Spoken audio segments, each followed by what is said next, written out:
सादिया इमाम, हमारे साथ वक़ार हुसैन मौजूद हैं, नताशा अली हमारे साथ मौजूद हैं और साथ में डॉक्टर बिल्किस ये हमारे साथ मौजूद हैं। आप तमाम तो लोगों को मैं खुश आमदीद कहती हूँ और साथ में आप लोग बहुत लकी भी हैं कि अल्लाह पाक ने आप लोगों का बुलावा रखा एक ऐसे मुक़द्दस मकाम पे। ये अल्लाह पाक का बहुत बड़ा करम आप पे है। तो डॉक्टर बिल्किस, मैं सबसे पहले इसमें बात ही करी थी ना कि ज़रूरी नहीं है कि आप किसी एक मकतबा फ़िक्र से आपका ताल्लुक़ हो, किसी एक फ़िक्र से आपका ताल्लुक़ हो तो ओनली देन आप वहाँ पर जाएंगे।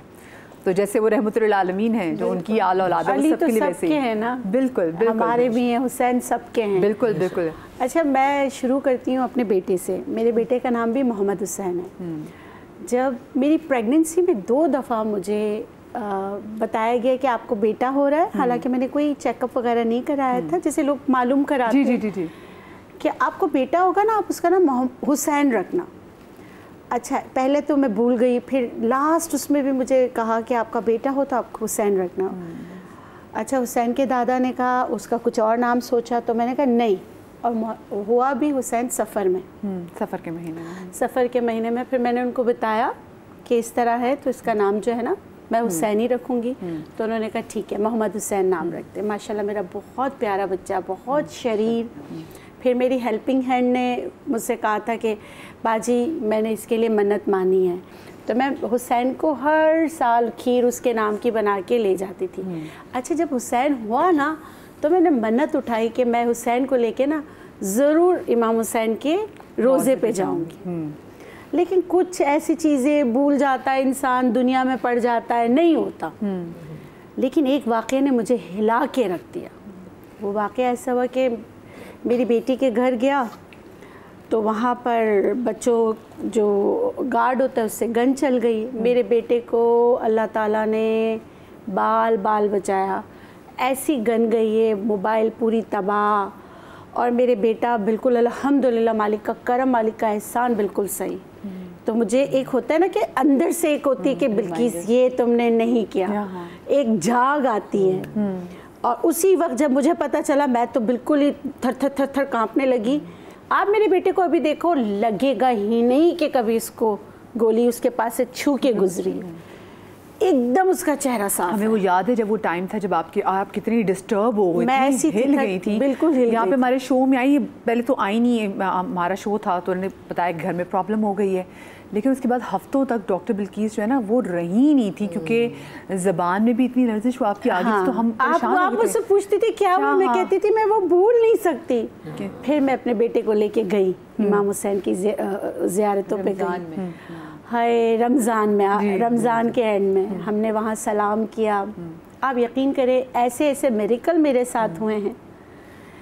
अल्लाह ने मुझ पे बहुत करम किया, अल्लाह गफूर रहीम ने मुझ पे बहुत करम किया। अच्छा, मुझे आदाब इससे बड़ा करम किया है कि आपके दिल में उनकी मोहब्बत हो। इससे बढ़ के तो असल में तो दौलत ही यही है, असल दौलत यही है। अहले बैत की मोहब्बत तो आप बस, अगर अली के नाम पे कोई मेरी जान ले ले तो मैं देने को तैयार। सीधी सी बात, आबाद रहे, कितनी प्यारी सीधी सी बात है। फिर जब मैं इमाम हुसैन की ज़ियारत के लिए जा रही थी तो ग्रुप में थी, तो मुझे एक औरत ने आके कहा खानम दुपट्टा। तो मुझे नहीं पता था कि मैंने कहा नहीं मेरा नहीं है। वो फारसी बोल रही थी, उसने कहा नहीं तोहफा। तो मैंने कहा अच्छा, फिर मैंने ले लिया।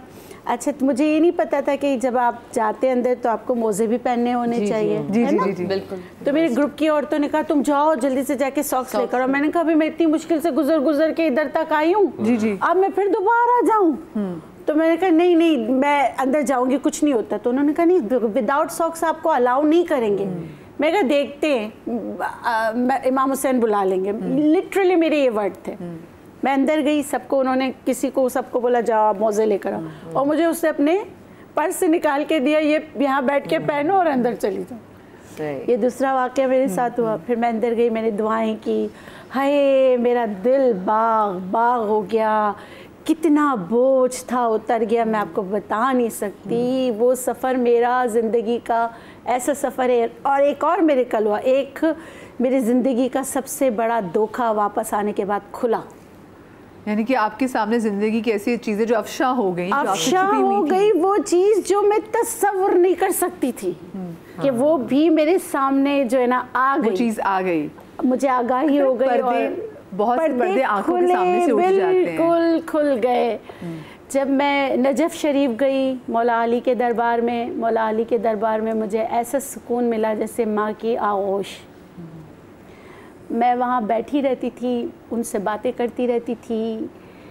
और मदिया, मेरी ज़िंदगी बहुत मुश्किल गुजरी है, मैंने मुश्किल ज़िंदगी गुजारी है, लेकिन जब मैं वहाँ गई ना तो मुझे लगा मैं इतनी हल्की हो गई हूँ, इतनी हल्की हो गई हूँ। अच्छा, वहाँ पर भी एक जगह, आप लोग जो गए आप लोगों ने देखा होगा ना, एक जगह है पीछे छोटी सी जगह बनी हुई होती है जहाँ से आपको निकालते नहीं हैं। आप वहाँ पे आराम से भी कुरान पाक पढ़ सकते हैं, सब कुछ जरी दिख रही होती है, आप पढ़ रहे होते हैं और आप अपनी दुआएं मांग रहे होते। तो मैं भी वहाँ वहीं कोने में खड़े होकर मैं पढ़ रही होती थी, वरना वो जो खिदमत गुजार औरतें वो कहती थी दूसरों को मौका दो, निकलो। तो इतने में एक औरत आई, एक औरत ने आके मुझे जो पाक मिट्टी है ना, खाके शिफा जिसे कहते हैं, उन्होंने मुझे दिया। कह रही ये आपके लिए। मैंने कहा मेरे लिए? कह रही ये आपके लिए। तो मुझे नहीं तमीज़ थी, मैंने कहा क्या आपको पैसे दूं? तो कह रही नहीं खानम, तोहफा तोहफा।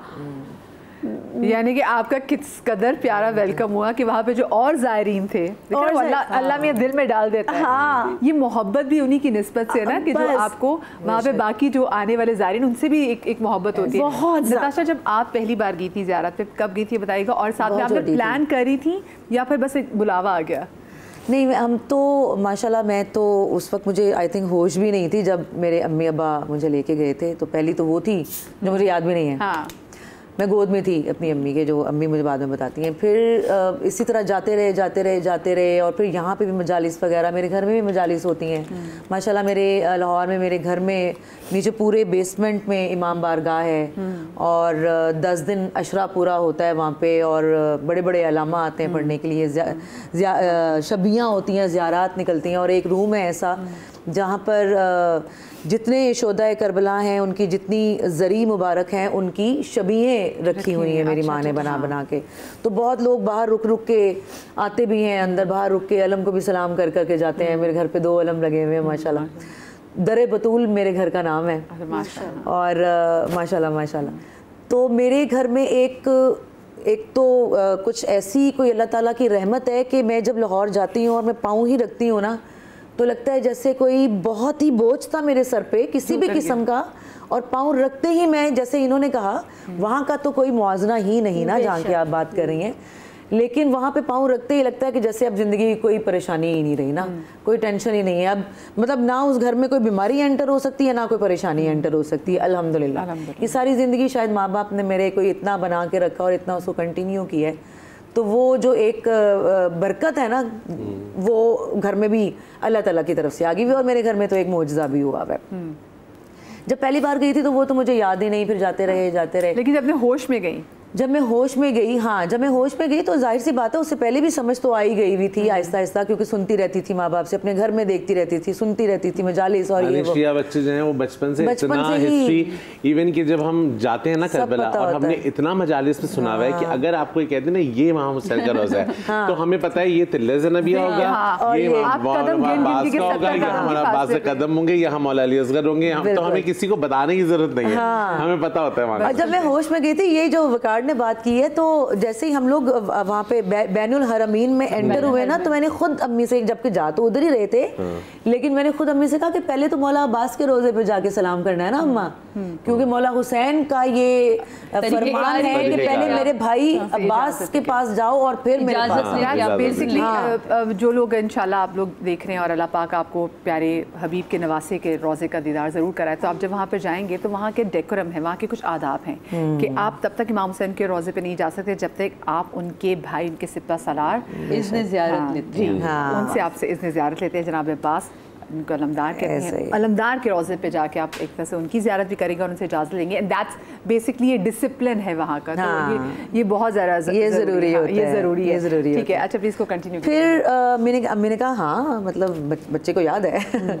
तो वहाँ गए और जाने के बाद मतलब जाके कुछ समझ नहीं आता।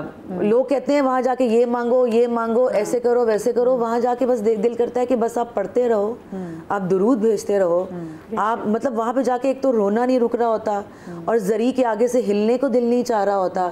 तो वहाँ से जाने के बाद फिर मौला हुसैन का जाके उनकी ज़ियारत करनी होती है। तो वो हम लोग क्योंकि जाते ही मुहर्रम में हैं, तो एक तो वो एक हैबत ऐसी कोई तारी होती है और वो कोई अज़ादारी का आलम कुछ ऐसा तारी होता है। तो मुहर्रम फिर और ऊपर से करबो बला और ऊपर से वो जगह वो मौला की जरी, वो देखने के बाद मतलब उसके बाद तो मतलब मुझे नहीं याद कि मैं जितनी देर भी वहाँ बैठी हूँ मेरी आंखें कभी ज़िंदगी में खुश्क हुई हों। मैं सादिया, आप मुझे बताइएगा कि जब आप पहली बार गई थी ज़ियारत पे, वर यू प्लानिंग इट या एकदम से बुलावा आया और आपको भी समझ में नहीं आया?